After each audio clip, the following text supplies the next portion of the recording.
3 থেকে 4 জন ফ্রেন্ড মিলে তারা চিন্তা করলো তারা কিছু একটা করবে। তারা প্রত্যেকেই বিভিন্ন সেক্টরে ছোট ছোট জব করে, কিন্তু তারপরও তাদের মধ্যে একটা জিনিস ছিল যে তারা ছোট্ট মোট্ট কিছু একটা বিজনেস করে। তারা প্রতিনিয়ত রাস্তার পাশে দিয়ে হাঁটার সময় অন্যান্য বিভিন্ন বিজনেসকে দেখার পরে তারা ইন্সপায়ার হলো যে তারা পারলে আমরা কেন পারবো না, আমরা চলে একটা বিজনেস করি। এরকম চিন্তা করতে করতে তারা চিন্তা করলো একটা বিজনেস দাঁড় করাবে। তো তারপরে একটা বিজনেস ফাইনাল করে ফেলো, তারা একটা ফুড কার্টে বিজনেস করে। এরপর ফুড কার্টে বিজনেস করার জন্য তারা প্রিপারেশন নিচ্ছিল। এরপরে তারা সামান্য কিছু পরিমাণ টাকা জমা করে 4 থেকে 5 জন মিলে একটা ফুড কার্টে বিজনেস দাঁড় করানোর চেষ্টা করতেছিল।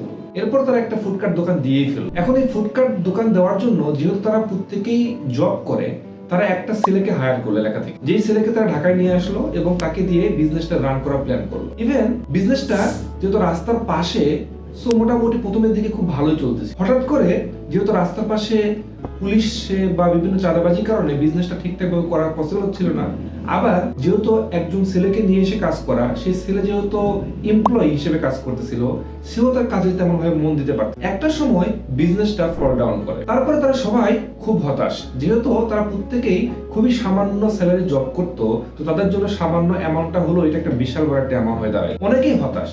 এই 3 থেকে 4 জনের মধ্যে একজন ছিল যে ইউনিভার্সিটি স্টুডেন্ট ছিল। তখন তার মাথার মধ্যে সবসময় ঘুরপাক খাচ্ছিল যে আমরা কেন বিজনেসে লস করলাম, আমরা বিজনেসটা কেন দাঁড় করাতে পারলাম না। আমার পাশের বিভিন্ন বিজনেস তো অলরেডি রানিং ছিল, অনেক বিজনেসই তো লাভ করতে পারতেছে, কিন্তু আমি কেন পারতেছি। এই কোশ্চেনটা তার মাথায় আস্তে আস্তে তার ইউনিভার্সিটি কোন একটা সাবজেক্টে পড়াচ্ছিল শর্ট অ্যানালাইসিস। বিজনেসের একটা চ্যাপ্টার ছিল শর্ট অ্যানালাইসিস। এই অ্যানালাইসিসটা কি সেটাই হচ্ছে আজকের এই ভিডিওটা। আপনি যখন বিজনেসে প্ল্যান করবেন তখন আপনাকে SWOT, এখানে 4টা আপনার ওয়ার্ড দেখতে পাচ্ছেন। এই 4টা জিনিস দিয়েই আপনাকে আমরা আজকে বিশ্লেষণ করে দেখাবো যে আপনি বিজনেস করার পূর্বে 4টা জিনিস নিয়ে আপনাকে অ্যানালাইসিস করতে হবে। প্রথমত হচ্ছে এস, আপনার বিজনেসের স্ট্যান্ডটা কি। আপনি একটা বিজনেস দাঁড় করাবেন, এই সেম বিজনেস অনেকে করতেছে, কিন্তু আপনার বিজনেসের স্ট্যান্ড পয়েন্ট কোনটা, শক্তি জোনটা কোথায়, যেটার কারণে অন্যের থেকে আপনি ডিফারেন্ট। এই জিনিসটা আপনাকে ফাইন্ড আউট করতে হবে। আপনার যদি মনে হয় যে অন্যরা যা বিজনেস করতেছে আপনি সেম করবেন, আপনার ওই স্ট্যান্ডটা আপনাকে অন্যদের থেকে একটু ডিফারেন্ট হতে হবে, তাহলে আপনি বিজনেস সাকসেস হতে পারবেন। এরপর হচ্ছে ডাব্লিউ। ডাব্লিউতে বোঝাচ্ছে হচ্ছে উইকনেস। আপনার বিজনেসের দুর্বলতা কোথায় সেটা আপনাকে ফাইন্ড আউট করতে। দেখেন, আপনার দুর্বলতা কোথায় এটা আপনার থেকে কেউ ভালো বোঝে না।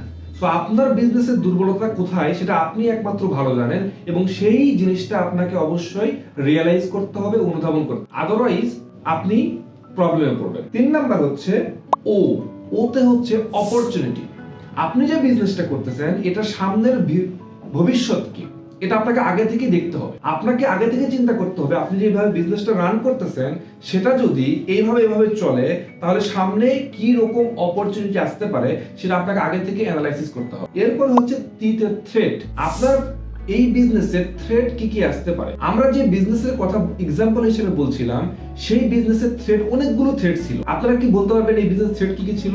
আমি বলি। 1 নাম্বার, সেই বিজনেস থ্রেটটা হচ্ছিল যেই ছেলেকে তারা হায়ার করছে সেই ছেলে যদি জব ছেড়ে দেয় তাহলে ওই বিজনেস কি হবে, it's one kinds of threat. 2 number হচ্ছে যেহেতু রাস্তার পাশে দোকান, যদি এখানে পুলিশের দোকান বসতে না দেয় তাহলে সেই বিজনেসটা কি হবে, ইটস কল্ড থ্রেট। আপনাকে এই সব বিভিন্ন অ্যানালাইসিস করে আপনাকে বিজনেস শুরু করতে। আপনি যদি বিজনেস নিয়ে এখনই ভেবে থাকেন তাহলে আপনি এই 4টা জিনিস নিয়ে একটু অ্যানালাইসিস করেন, দেখবেন আপনি বিজনেসে লস বা ব্যাক করা বা ফল করার সম্ভাবনা খুবই কম। আপনাকে 4টা জিনিস সবসময় অ্যানালাইসিস করতে হবে, এটাকে বলে শর্ট অ্যানালাইসিস।